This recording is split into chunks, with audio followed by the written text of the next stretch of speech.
Alright, so in this video we're going to be talking about path operations with the front minus back and the back minus front. That's found underneath here. Front minus back, back minus front. So what does it do? How does it work?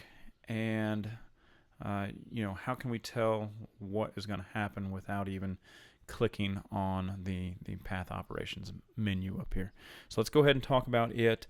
The first thing I'm going to do is I'm going to change the workspace alpha down a little so we can sort of see what's going on.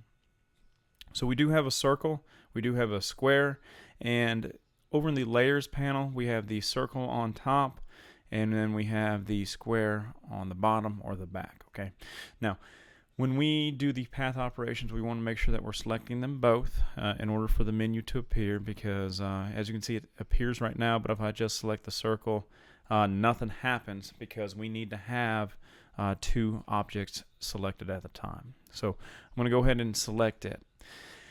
Now, what front minus back, back minus front will do with these path operations, one of the shapes will disappear and it will be used as basically a cutting device. So if I go up here to path and then I do front minus back, what you're going to see is the back will disappear, which is the square, and a chunk of the circle will disappear as well. So it's basically going to be using that square as a cutting device, and it's going to cut a chunk out of my circle.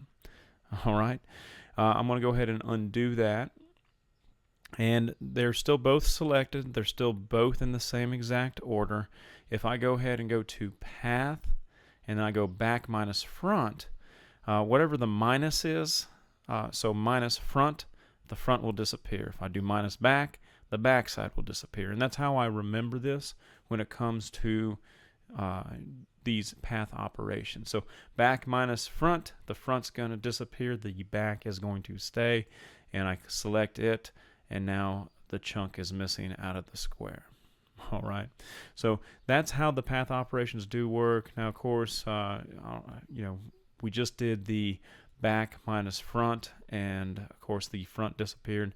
We can actually reorder this to be so that the square is actually on top and the circle is on the bottom. So when I select both of these and do the exact same thing, back minus front, the front's going to disappear on this one. So what I'm trying to get at here is the order, the layer order will determine what is going to be subtracted or what's going to be disappearing from your workspace.